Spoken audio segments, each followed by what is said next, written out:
Osteocalcin is a molecule produced by osteoblasts which takes up calcium and delivers it to the bone matrix. In any bone of the body which is made up of calcium, but osteocalcin is needed in first stage. However, osteocalcin can only be activated by vitamin K2. This shows the significance of vitamin K2 in the formation of human bone. এখানে আমাদের শরীরের মধ্যে যে vitamin K দরকার আছে, এটা যদি না থাকে তাহলে ভিটামিন এটা না থাকার জন্যে কেউ যদি জয়েন করে তাহলে বলবে, তোকে তো অ্যাডমিট করতে হবে আবার।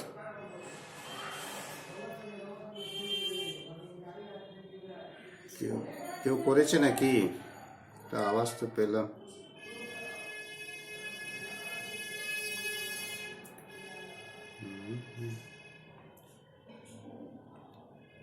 এটা দিয়ে একটা করে রাখতে হবে।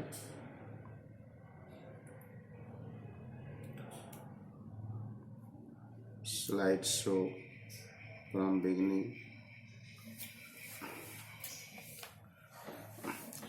তাহলে আমাদের যে হাড়ের ভেতরে যেটা অস্টিওক্যালসিন যদি না থাকে, ভিটামিন কে যদি না থাকে, তাহলে আমার হাড়গুলো ভালো করে তৈরি হবে না।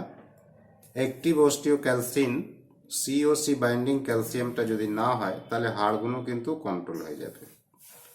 Osteocalcin is also known to trigger the formation of dentin, the calcified tissue in the teeth. Therefore, vitamin K2 is important for the maintenance of healthy teeth.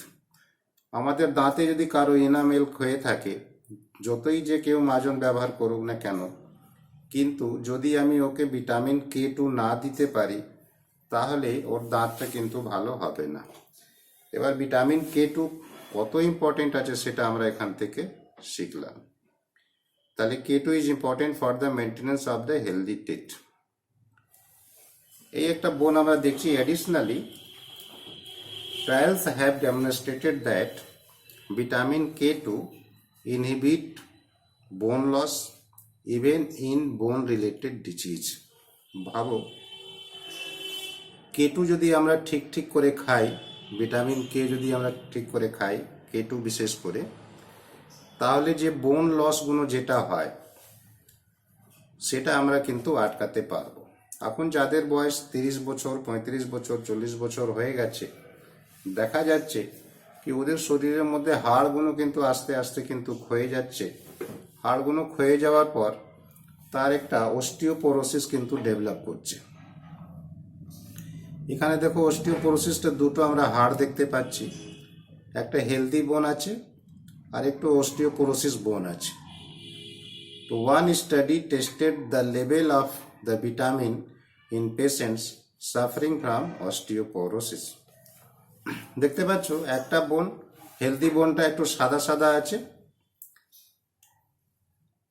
R osteoporosis বোনটা একটু কালো কালো দেখা যাচ্ছে। দেখতে পাচ্ছ? তাহলে হাড়গুলো আর কমজোর হয়ে গেছে, ক্ষয়ে গেছে। স্যার বলছি, অস্টিওপোরোসিসটা তো হরমোনাল এফেক্টের জন্য হতে পারে। হ্যাঁ, হতে পারে। হরমোনাল হলেই তো, যদি আমার হাড় থেকে যদি ক্যালসিয়াম বেরিয়ে যায়, তো যদি ক্যালসিয়ামই যদি বেরিয়ে গেল তাহলে আর আমার কি থাকলো? অস্টিওপোরোসিস হয়ে গেল। কিন্তু ওইখানে হরমোনাল সঙ্গে যদি K2 আমি না দিই তাহলে হাড়গুলো মজবুত হবে না। এই জন্য তো এই সাবজেক্টটা নিলাম। বোঝা গেল? না স্যার, মানে আফটার 40 বা 45 মেনোপজের জন্য যে প্রবলেমটা হয় সেক্ষেত্রেও তো অস্টিওপোরোসিস হয়। হ্যাঁ, হয়। সেক্ষেত্রে ভিটামিন K2 দরকার লাগবে? একদম লাগবে, এটাই তো শিখতে হবে। যতই তুমি হরমোনাল ব্যালেন্স করো, কিন্তু নিউট্রিশনাল সাপ্লিমেন্ট যদি না দাও, ভিটামিন ওকে না দাও, ক্যালসিয়াম যদি না দাও, ম্যাগনেস না দাও, তাহলে কি করে হবে? ওটা পাবে কোথায় থেকে? K2 কে অ্যাক্টিভেট করার জন্য অস্টিওক্যালসিন লাগবে, অস্টিওক্যালসিন থেকে অস্টিওব্লাস্ট হবে, অস্টিওব্লাস্ট থেকে তবে তো গিয়ে তোমার বোনটা মজবুত হবে। ক্লিয়ার হয়েছে? এই এখানে একটা আমরা দেখছি এক্স-রেতে, it was reported that even in the cases new bone fracture were prevented and bone strength was increased.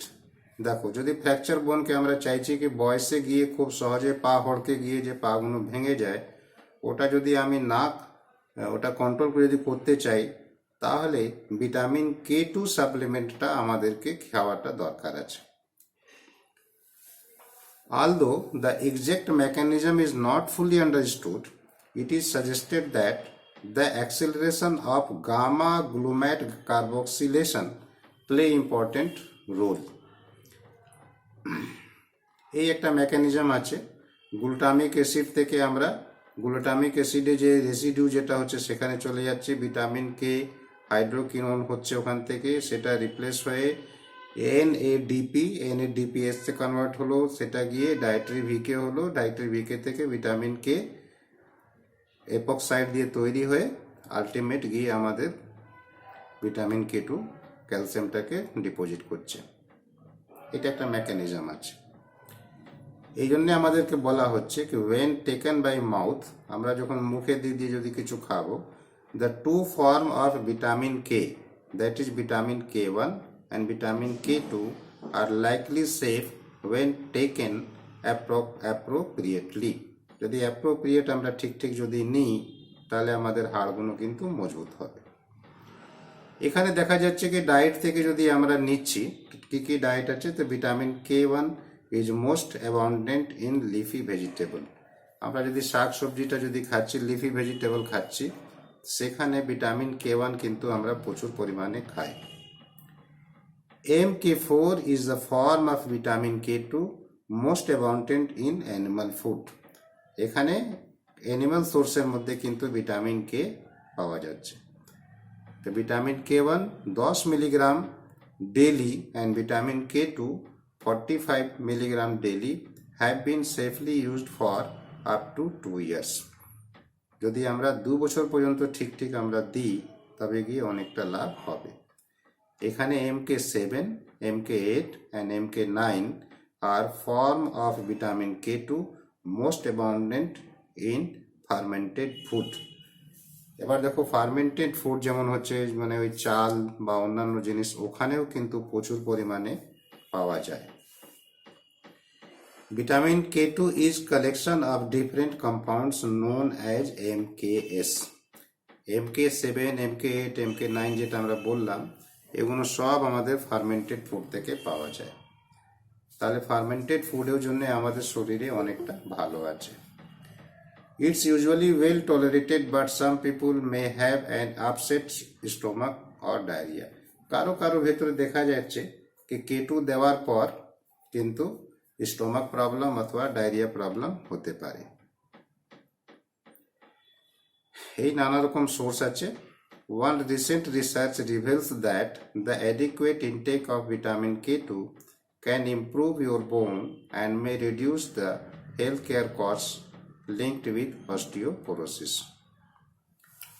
Moreover, this vitamin also enhances the mineralization of your bone that minimize the risk of fracture. তাহলে দেখো কত important রয়েছে এখানে, মিনারেলাইজেশনও করছে, বোনসকে মজবুত করছে, ফ্র্যাকচারটাকে আটকাচ্ছে। তো vitamin K2 role কি হলো এখানে আমরা একবার দেখে নিই। Decreases alpha beta induced apoptosis, সেটা কাজে লাগলো। অ্যান্টিঅক্সিডেন্ট ইফেক্ট দেখাচ্ছে, ইমপ্রুভ ভাস্কুলার হেলথকে ভালো করছে, আর রেস্কিউ করছে, মাইক্রোবিয়াল ফাংশনগুলোকে ডেভেলপ করছে, আর কুড লিঙ্ক মাইক্রোবিয়াল উইথ অ্যালজাইমারটাকে কন্ট্রোল করছে, has role in outer neurodegenerative ডিজিজকেও কন্ট্রোল করছে। Vitamin K27, this is one such vitamin that prevent our blood from thickening. ব্লাডটাকে থিক হতে দিচ্ছে না, তাহলে ক্যাপিলারিতে ব্লাড ফ্লো ভালো হবে। It is also beneficial for bone health, bone হেলথটাকে ভালো রাখবে। This vitamin plays an important role in blood clotting, because of which both internal and external bleeding stops. One test tube study showed that vitamin K3 inhibited the growth of Helicobacter pylori.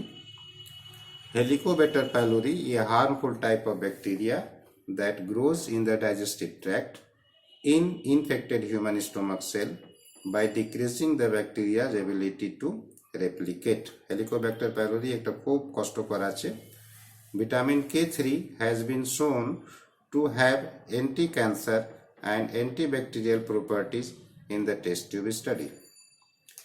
তাহলে এখান থেকে আমরা আজকে বুঝতে পারলাম কি vitamin K2 কতটা দরকার আছে।